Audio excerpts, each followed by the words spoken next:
ನಮಸ್ತೆ ವೀಕ್ಷಕರೇ, ಸರ್ಕಾರ ಕೊಟ್ಟಿದ್ದಂತಹ 5 ಗ್ಯಾರಂಟಿ ಯೋಜನೆಗಳೇನಿತ್ತು, ಆ ಒಂದು ಗ್ಯಾರಂಟಿ ಯೋಜನೆಗಳಲ್ಲಿ ಗೃಹಲಕ್ಷ್ಮಿ ಯೋಜನೆ ಕೂಡ ಒಂದು. ಗೃಹಲಕ್ಷ್ಮಿ ಯೋಜನೆಯಲ್ಲಿ ಬರ್ತಿದ್ದಂಥ 2,000 ಪ್ರೋತ್ಸಾಹಧನ ಏನಿತ್ತು, ಆ ಒಂದು ದುಡ್ಡು ಎಲೆಕ್ಷನ್ ಅಂದರೆ ಚುನಾವಣೆ ಆದ ನಂತರ ಬರ್ತಾ ಇಲ್ಲ ಅನ್ನೋ ಒಂದು ಮಾಹಿತಿಯನ್ನು ನಾವು ನಿಮ್ಮ ಮುಂದೆ ಆಲ್ರೆಡಿ ಇರ್ತಿದ್ವಿ. ಕೆಲವಾರು ಮಹಿಳೆಯರು ಸಹ ನಮ್ಮ ಚಾನಲ್ಗೆ ಒಂದು ಹೇಳಿಕೆಯನ್ನು ಕೊಟ್ಟಿದ್ದರು.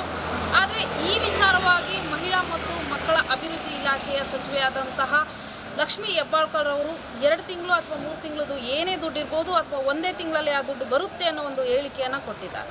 ಇನ್ನು ಇದೇ ವಿಚಾರವಾಗಿ ಯಲಹಂಕ ವಿಧಾನಸಭಾ ಕ್ಷೇತ್ರದ BBMPಯ ಅನುಷ್ಠಾನ ಸಮಿತಿಯ ಅಧ್ಯಕ್ಷೆಯಾದಂತಹ ಪ್ರೇಮಲತಾ ಮೇಡಮ್ ಅವರು ನಮ್ಮ ಜೊತೆ ಇದ್ದಾರೆ. ಸೊ ಈ ವಿಚಾರವಾಗಿ ಅವ್ರು ಏನು ಹೇಳ್ತಾರೆ ಕೇಳೋಣ. ಗ್ಯಾರಂಟಿ ಯೋಜನೆಗಳು ಮಕ್ಕಳಿಗೆ ಹೆಣ್ಮಕ್ಳಿಗೋಸ್ಕರ ಇರೋದು, ಆದರೆ ಹೆಣ್ಮಕ್ಳಿಗೋಸ್ಕರ ಬಿಟ್ಟಿದ್ರಿ ನಿಜ. ಆದರೆ ಈಗ ಎಲೆಕ್ಷನ್ ಅವ್ರಿಗೂ ಬಂತು, ಅದು 2,000 ದುಡ್ಡು ಅನ್ನೋದು ಬರ್ತಾ ಇತ್ತು. ಬಟ್ ಈಗ ಬರ್ತಾ ಇಲ್ಲ, ಆಲ್ರೆಡಿ ಸ್ಟಾಪ್ ಆಗಿ 2-3 ತಿಂಗಳಾಗಿದೆ. ಸೊ ಇದ್ರ ಬಗ್ಗೆ ನೀವೇನು ಹೇಳ್ತೀರಾ? ನನ್ನ ಹೆಸರು ಪ್ರೇಮಲತಾ ಬಸವರಾಜ್ ಅಂತೇಳಿ, ಯಲಹಂಕ ವಿಧಾನಸಭಾ ಕ್ಷೇತ್ರದ BBMP ಅನುಷ್ಠಾನ ಸಮಿತಿಯ ಅಧ್ಯಕ್ಷರು ಹಾಗೂ BBMP ಸಮಿತಿ ಸದಸ್ಯರು ಕೂಡ. ಮುಖ್ಯಮಂತ್ರಿಗಳು ಸಿದ್ದರಾಮಯ್ಯನವರು ಹಾಗೂ ಉಪಮುಖ್ಯಮಂತ್ರಿಗಳು DK ಶಿವಕುಮಾರ್ ಅವರ ಒಂದು ಬಹುದಿನಗಳ ಒಂದು ಜನಸಾಮಾನ್ಯರಿಗೆ, ಅದರಲ್ಲೂ ಮಹಿಳೆಯರಿಗೆ ಆರ್ಥಿಕವಾಗಿ ಸಬಲೀಕರಣಗೊಳಿಸಬೇಕು ಅನ್ನೋ ಒಂದು ದೃಷ್ಟಿಕೋನದಿಂದ ಈ ಒಂದು 5 ಗ್ಯಾರಂಟಿ ಯೋಜನೆಗಳನ್ನು ಜಾರಿಗೆ ತಂದರು. ಏನು ನಮ್ಮ ಚುನಾವಣೆಯಲ್ಲಿ ಆಶ್ವಾಸನೆಯನ್ನು ಕೊಟ್ಟಿದ್ದರು, ಆ ಆಶ್ವಾಸನೆಯನ್ನು ಚುನಾವಣೆಯ ನಂತರ ನಮ್ಮ ಕಾಂಗ್ರೆಸ್ ಸರ್ಕಾರ ಅಧಿಕಾರಕ್ಕೆ ಬಂದ ಮೇಲೆ ಅವರು ನುಡಿದಂತೆ ನಡ್ಕೊಂಡಿದ್ದಾರೆ. 5 ಗ್ಯಾರಂಟಿಗಳು ಕೂಡ ನಮ್ಮ ಹೆಣ್ಣು ಮಕ್ಕಳಿಗೆ ಹಾಗೂ ಯುವಕರಿಗೆ ನಿರುದ್ಯೋಗ ಯುವಕರಿಗೂ ಕೂಡ ಈಗ ಯುವ ನಿಧಿ ಅಂಥೇಳಿ ಒಂದು 5 ಗ್ಯಾರಂಟಿಗಳಲ್ಲಿ ಅದು ಒಂದು ಯೋಜನೆ ಆಗಿರೋದ್ರಿಂದ ಈ 5ಅನ್ನು ಕೂಡ ತಲುಪಿಸ್ತಾ ಇದ್ದಾರೆ. ಈಗ ಈ ವಿಚಾರವಾಗಿ ನಾನು ಹೇಳೋದಾದರೆ, ನಮ್ಮ ಹೆಣ್ಣು ಮಕ್ಕಳಿಗೆ 5 ಗ್ಯಾರಂಟಿಗಳಲ್ಲಿ ಈಗ ಶಕ್ತಿ ಯೋಜನೆಯಲ್ಲಿ ಬಸ್ ಆಗಿರ್ಬೋದು ನೋಡಿ, ಎಲ್ಲರೂ ಹೇಳ್ತಾ ಇದ್ರು ಏನೋ ಫ್ರೀ ಬಸ್ ಬಿಟ್ಬಿಡ್ತಾ ಇದ್ದಾರೆ, ತುಂಬ ಲಾಸ್ ಆಗ್ತಾ ಇದೆ ಅದು ಇದು ಅಂತ ಹೇಳಿ. ಆದರೆ ನೋಡಿ, ನಮ್ಮ ಸರ್ಕಾರ ತಂದಿರೋ ಈ ಅನುಷ್ಠಾನ ಏನಿದೆ ಗ್ಯಾರಂಟಿಗಳಿಂದ ಸರ್ಕಾರಕ್ಕೆ ಲಾಭನೇ ಆಗ್ತಾ ಇದೆ, ಲಾಸ್ ಏನೂ ಆಗ್ತಾ ಇಲ್ಲ. ಈಗ ನೋಡಿ, ಮೊನ್ನೆ ಅಷ್ಟೇ ನಮ್ಮ ಶಕ್ತಿ ಯೋಜನೆಯಲ್ಲಿ ಮುಂಚೆ ಎಲ್ಲ ಆಟೋ ಕ್ಯಾಬು ಅದು ಇದು ಹಿಡ್ಕೊಂಡೆಲ್ಲ ಓಡಾಡ್ತಾ ಇದ್ರು. ಈಗ ಫ್ರೀ ಅಂತ ಹೇಳಿದ್ಮೇಲೆ ನಮ್ಮ ಹೆಣ್ಮಕ್ಳು ಅವ್ರ ಪಾಕೆಟ್ ಮನಿಯನ್ನು ಉಳಿಸ್ಕೊಳ್ತಾ ಇದ್ದಾರೆ. ಮತ್ತು ಸಾಮೂಹಿಕವಾಗಿ ಪ್ರಯಾಣಿಸುವಂತಹ ಒಂದು ವಿಚಾರಗಳು ಈಗ ಸಮಾಜದಲ್ಲಿ ನಡೀತಾ ಇದೆ ಅಲ್ವಾ. ಈಗ ನಾನೊಬ್ಳು ಗಾಡಿಯಲ್ಲಿ ಹೋಗ್ಬಿಡ್ತಾ ಇದ್ದೆ ನಾನು ಮುಂಚೆ, ಈಗ ನನಗೆ ಫ್ರೀ ಬಸ್ ಕೊಡ್ತಾ ಇದೆ, ನಾನು ಯಾಕೆ ಪೆಟ್ರೋಲ್ ಹಾಕ್ಕೊಂಡು ನಾನು ಗಾಡಿಯಲ್ಲಿ ಹೋಗಬೇಕು, ನಾನು ಬಸ್ಸಲ್ಲಿ ಹೋದರೆ ಆಯ್ತಲ್ಲ. ಈ ಥರ ಆಲೋಚನೆ ಮಾಡಿ ಜನಗಳು ಬಸ್ಸಲ್ಲಿ ಪ್ರಯಾಣ ಮಾಡುವುದನ್ನು ಕಲಿತಿದ್ದಾರೆ. ಅದರಿಂದ ಎಷ್ಟೆಲ್ಲ ಲಾಭ, ನಮ್ಮ ಟ್ರಾನ್ಸ್ಪೋರ್ಟೇಷನ್ ಡಿಪಾರ್ಟ್ಮೆಂಟ್ಗೂ ಕೂಡ ಲಾಭ ಆಗ್ತಾ ಇದೆ. ಯಾಕೆಂದರೆ ಪ್ರಯಾಣಿಕರ ಸಂಖ್ಯೆ ಹೆಚ್ಚಾಗ್ತಾ ಇದೆ. ಮುಂಚೆ ಬಸ್ ಖಾಲಿ ಓಡ್ತಾ ಇತ್ತು, ಎಷ್ಟು ಟ್ರಿಪ್ ಓಡ್ತಾ ಇತ್ತು ಖಾಲಿ ಓಡ್ತಾ ಇದ್ರು, ಈಗ ಎಲ್ಲ ಟ್ರಿಪ್ಗಳು ಫಿಲ್ ಆಗ್ತಾ ಇದೆ. ಯಾಕಂದರೆ ಹೆಣ್ಣು ಮಕ್ಕಳುಗಳು ಓಡಾಡ್ತಾ ಇರೋದ್ರಿಂದ ಪರಿಸರ ಮಾಲಿನ್ಯ ತಪ್ಪುತ್ತೆ ನಮ್ಮ ಬೆಂಗಳೂರಂಥ ಮಹಾನಗರದಲ್ಲಿ. ಆಮೇಲೆ ಟ್ರಾಫಿಕ್ ಜಾಮ್ ಎಷ್ಟಾಗ್ತಿತ್ತು, ನಾವು ಇಂಡಿವಿಜುವಲ್ ವೆಹಿಕಲ್ಗಳು ಓಡಾಡೋದ್ರಿಂದ ಅದು ಕೂಡ ತಪ್ಪಿದೆ. ಈ ಥರ ಹಲವಾರು. ಮತ್ತು ನಮ್ಮ ಹೆಣ್ಮಕ್ಳುಗಳು ತೀರ್ಥಯಾತ್ರೆಗಳನ್ನ ಮಾಡ್ತಾ ಇದ್ದಾರೆ ಅಲ್ವಾ. ಮನೆಯಲ್ಲಿ ಗಂಡಸರು ಧರ್ಮಸ್ಥಳಕ್ಕೆ ಹೋಗೋಣ ಇಲ್ಲ ಕುಕ್ಕೆ ಸುಬ್ರಹ್ಮಣ್ಯಕ್ಕೆ ಹೋಗೋಣ ಅಂತಂದರೆ ಏನು ಮಾಡ್ತಾಯಿದ್ರು, ಬರೋ ವರ್ಷ ಹೋಗೋಣ ಬಿಡು, 6 ತಿಂಗಳು ಬಿಟ್ಕೊಂಡು ಹೋಗೋಣ ಬಿಡು ಅಂಥೇಳಿ ಬಸ್ ಚಾರ್ಜ್ಗೆ ಎದುರುಕೊಂಡು ಹೋಗ್ತಾ ಇರಲಿಲ್ಲ. ಆದರೆ ಈಗ ಹಾಗಲ್ಲ, ಹೆಣ್ಮಕ್ಳು ಎಷ್ಟು ಎಲ್ಲ ದೇವಸ್ಥಾನಗಳಿಗೂ ವಿಸಿಟ್ ಕೊಡ್ತಾ ಇದ್ದಾರೆ, ಆ ಪುಣ್ಯ ಸಂಪಾದನೆ ಮಾಡ್ಕೋತಾ ಇದ್ದಾರೆ ಅಲ್ವಾ. ಅದರಿಂದ ದೇವಸ್ಥಾನಗಳ ಕಾಣಿಕೆ ಹುಂಡಿ ಭರ್ತಿ ಆಗ್ತಾ ಇದೆ ಅಲ್ವಾ. ಇದು ಒಂದು ಒಳ್ಳೆ ವಿಚಾರನೆ.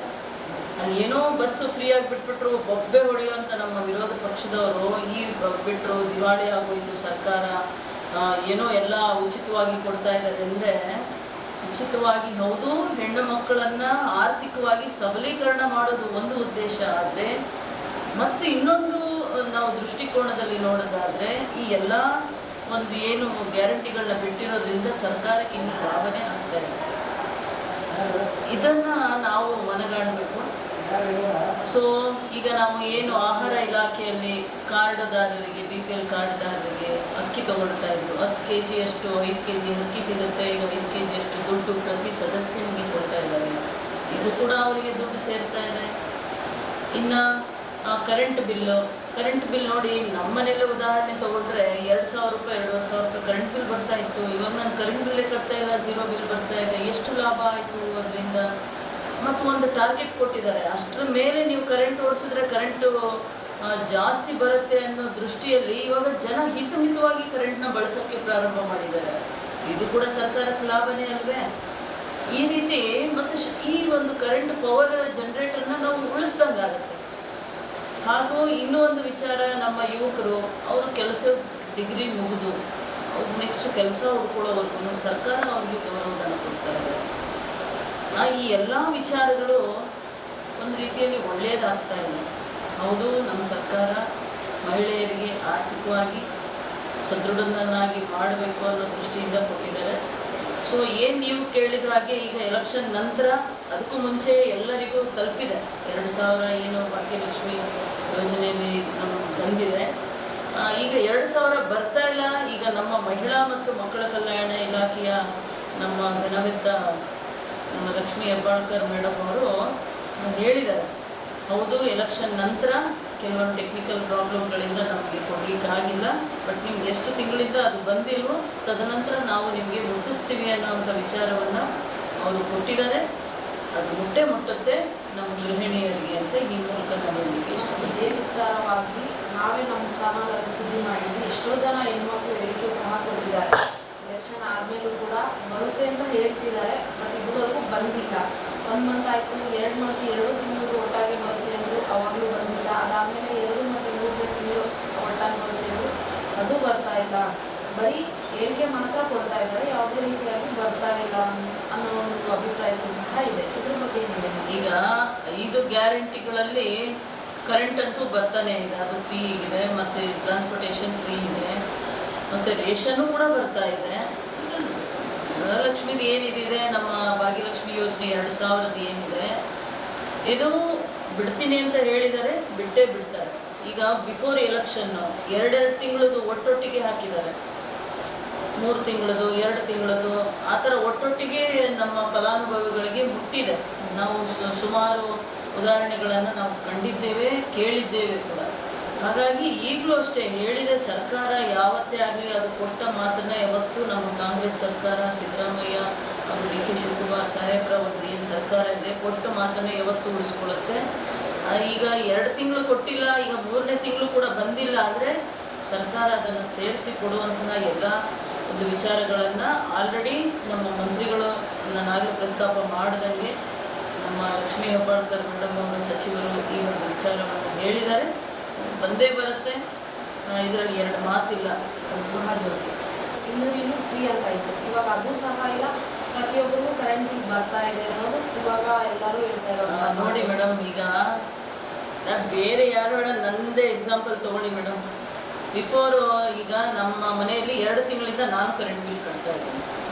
ಏನಕ್ಕೆ ಗೊತ್ತಾ, ನನಗೆ 200 ಯೂನಿಟ್ ನನಗೊಂದು ಮಾರ್ಜಿನ್ ಕೊಟ್ಟಿದ್ದರು. 200 ಯೂನಿಟ್ ಕ್ರಾಸ್ ಆಗಿ 1 ಯೂನಿಟ್ ಬಂದರೂ ಸಹಿತ ನಾನು 1,500 ಕರೆಂಟ್ ಬಿಲ್ ಕಟ್ಟಲೇಬೇಕು. ನನಗೆ 204 ಯೂನಿಟ್ ಓಡಿದೆ, ಸೊ ನನಗೆ 1,500 ಬಿಲ್ ಬರ್ತಾ ಇದೆ 2 ತಿಂಗಳಿಂದ. ಈ ರೀತಿ ತಾವು ಕರೆಂಟನ್ನು ಅವ್ರು ಏನು, ಈಗ ನನಗೆ 200 ಯೂನಿಟ್ ಕೊಟ್ಟಿದ್ದಾರೆ, ಎಲ್ರಿಗೂ 200 ಯೂನಿಟ್ ಅಂತ ಏನಿಲ್ಲ, ಆಯಾಯ ಅವರ ಬಳಕೆಗೆ ತಕ್ಕನಾಗಿ ಒಂದು ಲಿಮಿಟೇಷನ್ನ ಹಾಕಿದೆ ಡಿಪಾರ್ಟ್ಮೆಂಟು, ನಮ್ಮ KEB ಡಿಪಾರ್ಟ್ಮೆಂಟ್, ಬೆಸ್ಕಾಂ ಅವರು. ಸೊ ನೀವು ಆ ಲಿಮಿಟ್ನ ಕ್ರಾಸ್ ಮಾಡಿ ನೀವು ಹೆಚ್ಚಿಗೆ ನೀವು ಓಡಿಸಿದ್ದೇ ಆದಲ್ಲಿ ಅಫ್ಕೋರ್ಸ್ ನಿಮಗೆ ಕರೆಂಟ್ ಬಿಲ್ ಬರುತ್ತೆ. ನೀವು ಹೇಳೋ ಪ್ರಕಾರ 200 ಯೂನಿಟ್ ಫ್ರೀ ಅಂತ ಕೊಟ್ಟಿದ್ದಾರೆ, 4 ಯೂನಿಟ್ ಎಕ್ಸ್ಟ್ರಾ ಬಳಸಿದ್ರು ಫುಲ್ ಟೋಟಲ್ ಯೂನಿಟು ಅದು ಬರ್ತಾ ಇದೆ. 200 ಯೂನಿಟ್ ಫ್ರೀ ಅಂತ ಕೊಟ್ಟಿರ್ಬೇಕಾದ್ರೆ 200 ಯೂನಿಟ್ನ ಲೆಸ್ ಮಾಡಿ ಬರೀ 4 ಯೂನಿಟ್ ಕೊಡ್ಬೋದಲ್ವ ಮ್ಯಾಮ್? ಈಗ ಆ ವಿಚಾರಗಳು ಏನು, ನಾವು ಈಗ ಅವರು ಒಂದು ಯೂನಿಟ್ ಒಂದು ಲಿಮಿಟ್ ಕೊಟ್ಟಿದ್ದಾರೆ ಅಂತ ಅಂದಮೇಲೆ ನಾವು ಆ ಲಿಮಿಟಲ್ಲಿ ಬಳಸ್ಕೊಂಡ್ರೆ ನಮಗೂ ಉಳಿತಾಯ, ಸರ್ಕಾರಕ್ಕೂ ಹೊರೆ. ಉಳಿತಾಯ ಇದೆ, ಇಲ್ಲ ಅಂತಲ್ಲ, ಬಟ್ ಸರ್ಕಾರ 200 ಯೂನಿಟ್ ಫ್ರೀ ಅಂತ ಘೋಷಣೆ ಮಾಡಿದೆ. ಕ್ರಾಸ್ ಆದಮೇಲೆ ಅಫ್ಕೋರ್ಸ್ ಈಗ ನೀವು ಸಿಗ್ನಲ್ ಇರುತ್ತೆ, ರೆಡ್ ಸಿಗ್ನಲ್ ಇದ್ದಾಗ ಜಂಪ್ ಮಾಡಿದ್ರೆ ನಿಮ್ಗೆ ಅಫ್ಕೋರ್ಸ್ ಈಗ ಪೊಲೀಸವ್ರು ಮುಂಚೆ ಥರ ನಿಂತು ಕೇಸ್ ಹಾಕಲ್ಲ. ಈಗ ಏನಾಗುತ್ತೆ, ನಿಮ್ಮದು ಕೋರ್ಟು ಆಟೋಮೆಟಿಕಲಿ ನಿಮ್ಮ ಮೊಬೈಲ್ಗೆ ಮೆಸೇಜ್ ಬಂದ್ಬಿಡುತ್ತೆ ಅಲ್ವಾ. ನಾನೇನಿಲ್ಲ 2 ಸೆಕೆಂಡ್ ಅಷ್ಟೇ ಮುಂದೋದೆ ಅಂತ ಹೇಳಿದ್ರೆ ಅದಾಗಲ್ಲ. ಕಾನೂನೇ ಎಲ್ರಿಗೂ ಇರುತ್ತೆ. ಸೊ ಅಷ್ಟರ ನಡುವೆನೇ ಉಪಯೋಗಿಸಿ ಉಚಿತವಾಗಿ ಕರೆಂಟನ್ನು ಪಡ್ಕೊಳ್ಳಿ. ಅದನ್ನು ಲಿಮಿಟ್ ಕ್ರಾಸ್ ಮಾಡಿದ್ರೆ ಅಫ್ಕೋರ್ಸ್ ಎಲ್ರಿಗೂ ಬಿಲ್ ಬರುತ್ತೆ ಅನ್ನೋ ವಿಚಾರನ ನನಗೂ ಸೇರಿಸಿನೇ ನಾನು ಈ ವಿಚಾರನ ಹೇಳ್ತೀನಿ. ಇನ್ನು ಯುವ ನಿಧಿ ಅಂತ ಬಂದಾಗ ಆಲ್ಮೋಸ್ಟ್ ಅದು ಏನು 3,000 ಆಗ್ತೀವಿ ದುಡ್ಡು ಅಂತ ಹೇಳಿದ್ರು. ಅದನ್ನು ಯಾವುದೇ ರೀತಿಯಾದಂತಹ ವಿದ್ಯಾರ್ಥಿಗಳಿಗೆ ನಾವು ತಗೊಂಡಿದ್ದೀವಿ ಅಂತ ಹೇಳೋರು ಒಬ್ಬರು ಇಲ್ಲ. ಯಾವುದೇ ಫಲಾನುಭವಿಗಳು ಸಹ ಈ ವಿಚಾರದಲ್ಲಿ ಇಲ್ಲ. ಸೊ ಇದ್ರ ಬಗ್ಗೆ ನೀವೇನು ಹೇಳ್ತೀರಾ? ಈಗ ಫಲಾನುಭವಿಗಳಿದ್ದಾರೆ. ಏನು ಸರ್ಕಾರ ಅಫ್ಕೋರ್ಸ್ 4 ಗ್ಯಾರಂಟಿಗಳನ್ನು ಬಿಟ್ಟಿತ್ತು. ಕೊನೆಯದಾಗಿ ಯುವ ನಿಧಿಯನ್ನು ಬಿಟ್ಟಿದ್ದು. ಶಿವಮೊಗ್ಗದಲ್ಲಿ ಅದಕ್ಕೊಂದು ದೊಡ್ಡ ಇನಾಗ್ರೇಷನ್ ಕಾರ್ಯಕ್ರಮ ಮಾಡಿ ಅಲ್ಲಿಂದ ಪ್ರಾರಂಭ ಮಾಡಿ ಈಗ ಇಡೀ ರಾಜ್ಯದ ಜನ ನಮ್ಮ ಯುವಕರು ಅದನ್ನು ಪಡ್ಕೊಳ್ತಾ ಇದ್ದಾರೆ. ಕೆಲವೊಂದು ಟೆಕ್ನಿಕಲ್ ಇಶ್ಯೂ, ಕೆಲವೊಂದು ಇನ್ನೂ ಓದ್ತಿರ್ತಾರೆ, ಅಷ್ಟು ಬೇಗ ಆಗಲೇ ಅಪ್ಲೈ ಮಾಡಿರ್ತಾರೆ. ಈ ಥರ ಕೆಲವೊಂದು ಟೆಕ್ನಿಕಲ್ ಇಶ್ಯೂಗಳಿಂದ ಕೆಲವರು ಬಂದಿರಲ್ಲ ಬಿಟ್ಟರೆ, ಬಟ್ ಇದ್ರ ಫಲಾನ ಪಡ್ಕೊಳ್ತಾ ಇದ್ದಾರೆ ನಮ್ಮ ಯುವಕರು. ಯಾಕಂದರೆ ಇದ್ರದ್ದು ಎಲ್ಲ ಒಂದು ವಿಚಾರಗಳು ನಮ್ಮ ಗೌರ್ಮೆಂಟ್ ಬಳಿ ಇದೆ ಅಲ್ವಾ, ಡಾಕ್ಯುಮೆಂಟೇಷನ್ಸ್. ಮೆಂಡು ನ್ಯೂಸ್ ನೆಟ್ವರ್ಕ್, ಸತ್ಯದ ಕನ್ನಡಿ.